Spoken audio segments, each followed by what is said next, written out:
রাজধানীর বনশ্রীতে শিক্ষার্থী ফাতেমার গলাকাটা মরদেহ উদ্ধারের ঘটনায় মামলা করেছে নিহতের পরিবার। পরিবারের সন্দেহ, তাদেরই রেস্তোরাঁর কর্মচারী মিলন এই হত্যাকাণ্ড ঘটিয়েছে। যে বাসা থেকে শিক্ষার্থী ফাতেমার মরদেহ উদ্ধার করা হয়েছে সেই বাসার সিসিটিভি ফুটেজে ঘটনার দিনের চাঞ্চল্যকর তথ্য উঠে এসেছে। সিসিটিভি ফুটেজে দেখা যায়, ঘটনার দিন দুপুরে বাসায় প্রবেশ করছেন রেস্তোরাঁর কর্মচারী মিলন। সে সময় বাসায় একাই ছিলেন নিহত ফাতেমা। প্রায় ২০ মিনিট পর তড়িঘড়ি করে বাসা থেকে বের হয়ে যেতে দেখা যায় মূল সন্দেহভাজন মিলনকে। পরে ফাতেমার বড় বোন বাসায় এসে মেঝেতে ছোট বোনের গলাকাটা মরদেহ পড়ে থাকতে দেখেন। আমি বাসা থেকে বের হয়েছি আপনার ১:৩০টার পর বা একটু আগে এরকম হবে।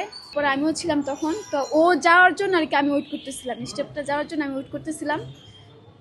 তারপরে ও যখন বের হয়েছে ওর পিছে আমিও বের হচ্ছি, যাতে ও পাস হবে, তারপর আমি পাস হবো, তারপর আমার বোন গেট লক করবে, তারপর আমি চলে যাবো আর কি জিবে। খটকা লাগছে যে তারপর যখন দেখি যে এটা বেড়া দেওয়া, তখন আমার একটু সন্দেহ লাগছে। তখন আমি এটা খুলে দেখি যে আমার বোন ওভাবে পড়েছে।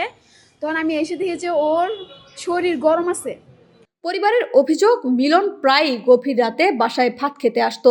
বেশি রাত হওয়ায় তাকে নিষেধ করায় তার মধ্যে ক্ষোভ তৈরি হয়, যা থেকে এই হত্যাকাণ্ড ঘটতে পারে বলে তাদের ধারণা।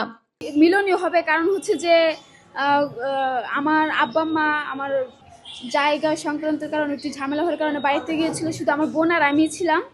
তো সব স্টাফে ছুটি ছিল, শুধু এই স্টাফে ছিল আর কি। তো এই স্টাফে ২ বেলা এসে ভাত নিয়ে যেত আর কি। বুধবারও সে লেট করে আসছে খাবার নিতে, কিন্তু অনেক রাত তো আমার বোন তাও দিছে, ওই দিন দিছে, কিছু বলেনি। তো বৃহস্পতিবার রাত্রে সে আবার ১১টা বা ১১টা প্লাস বা ১২টার কাছাকাছি ওই টাইমে আসছে খাবার নিতে। এ ঘটনায় অজ্ঞাতনামা কয়েকজনকে আসামি করে খিলগাঁও থানায় মামলা করেছে পরিবার। মোসাম্মদ ফাতেমা আক্তার নীলি নামক এক স্কুল ছাত্রীকে নৃশংসভাবে গলা কেটে হত্যা করা হয়েছে। এই হত্যার জেরে ইতিমধ্যে খিলগাঁও থানায় একটি হত্যা মামলা দায়ের করা হয়েছে। ভিকটিমের বাবা মোহাম্মদ সজীব বাদী হয়ে মামলাটি করেছেন অজ্ঞাতনামা ব্যক্তিদের আসামি করে।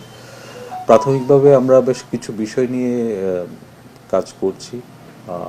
আমরা যেটা জানতে পেরেছি যে ভিকটিমের বাবার রেস্টুরেন্টে চাকরি করতো একজন, সে ঘটনার পর থেকে পলাতক রয়েছে।